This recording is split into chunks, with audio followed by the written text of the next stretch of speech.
Alright guys, so we're headed out to actually look at a John Deere Dozer this morning, I believe, for a new customer. And it sounds like we have a track adjuster that is leaking. So they're pumping the track up and it's going down on its own apparently. Yeah, I think they may have another machine there that they can't get started. And it sounds like it's a bit of a problem. They've had a few people look at it, and again, it's still not running, so stay tuned for that one. And if we can source that recoil and get it today for that Volvo excavator from episode 1, we'll try to get down there and finish that up as well. So stay tuned.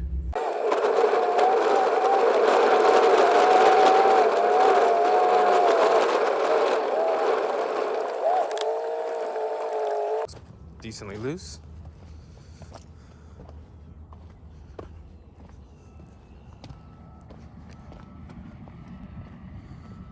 This track looks decently loose.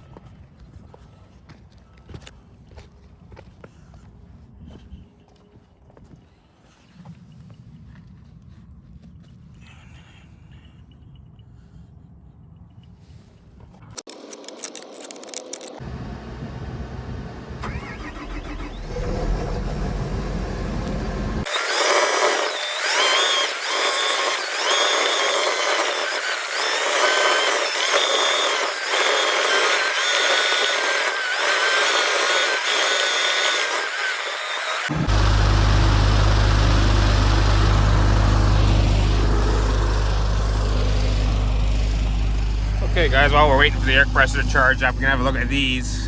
They're getting pretty sharp.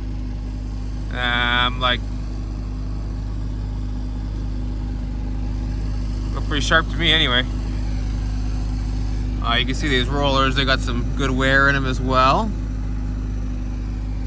Again, this is a machine from a sand pit, and sand is definitely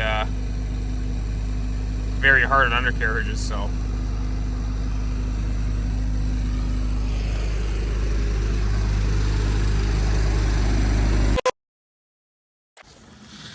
Okay guys, so this is the track adjuster here. Pump this nipple up with grease, and it should adjust the track. And again, the customers told me now that they've had, I think, 3 guys out to it to try to adjust the tracks, and they would just go loose again. So what I've done here is I'm just going to take a measurement. So you see I kind of put a line there, and the center of this, the end of this, 11.5 centimeters. Okay guys, so I measured it out. It's 11.5 centimeters at each side, which is kind of like, you know, being so even makes me think that it may actually be at the end of its line here, but we'll try pumping them up.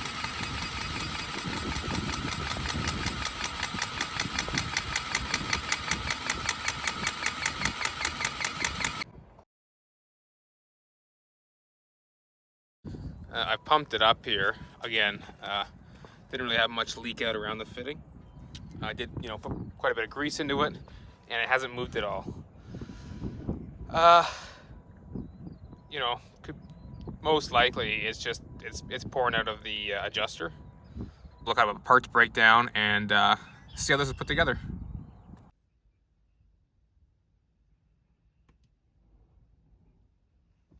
Okay. There's showing us for 750K. Just gives me an idea anyways. Let's see if I hold control. Oh, I can just zoom in like that. Okay, so this is kind of what I was thinking here. I don't know if there's actually a piston on the end of this. I'm pretty sure this just slides out 36 there. Let's go down.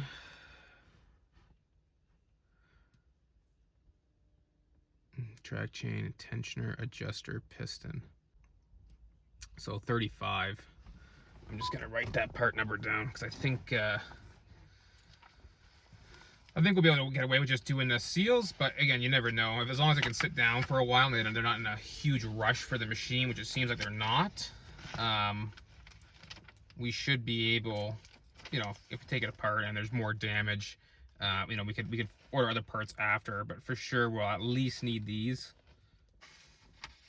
So basically what was happening is your grease fitting's in there, and as I was pumping, again, the track did not adjust at all, so these seals must be bad, and when this is slid into here, you would have grease leaking out of here, and that's the reason the track wouldn't tension any further than it has, and it's probably at the end of its stroke anyway.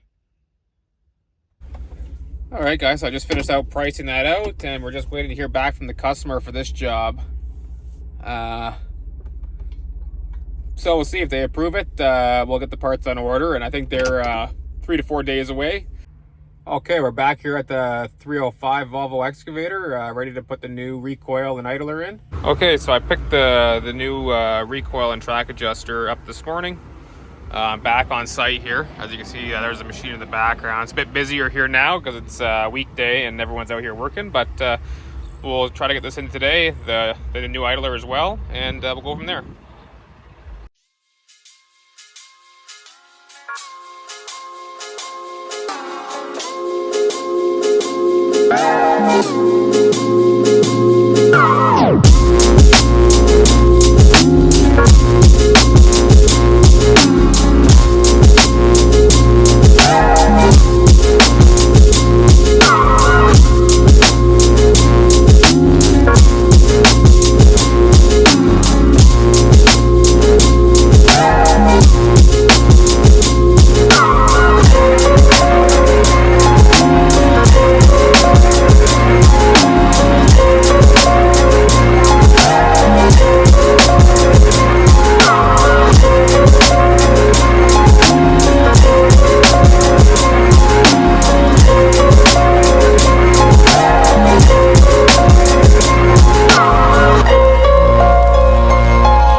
Okay guys, I'm just trying to get this together here, and I noticed we got barely any space up there, not much down there, and then this needs to, you know, this is a lip up here, so we need even more space to fit this and the bottom.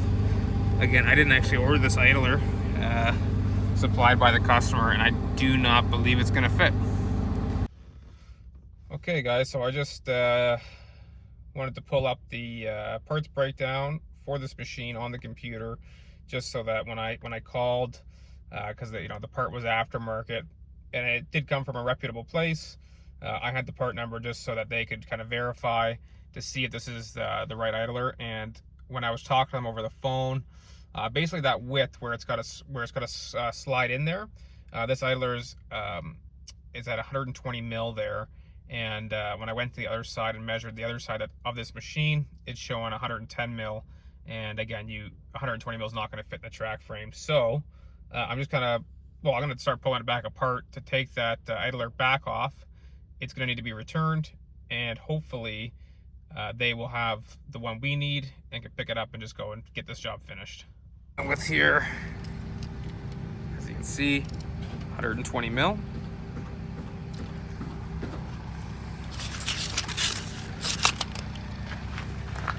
And the track frame over here is 110 mil.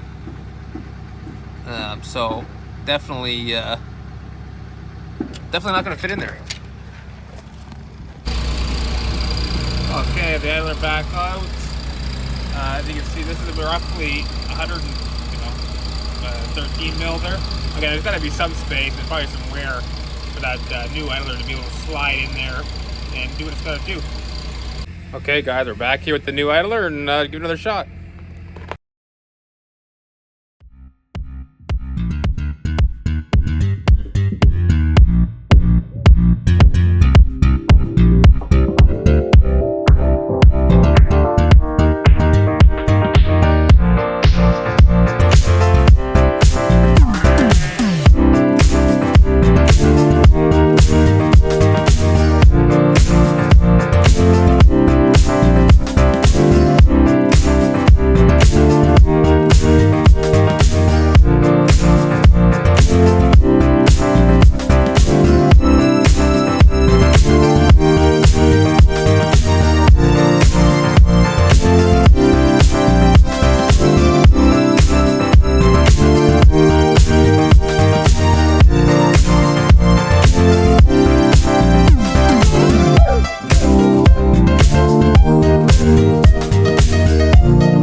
Alright guys, well that's it for today. Machine's back together.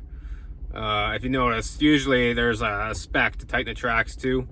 You're going to be looking for a certain amount of sag. They're all a little different between the manufacturers, but I just figured I would set it to about the same tension as the other side, so they're equal.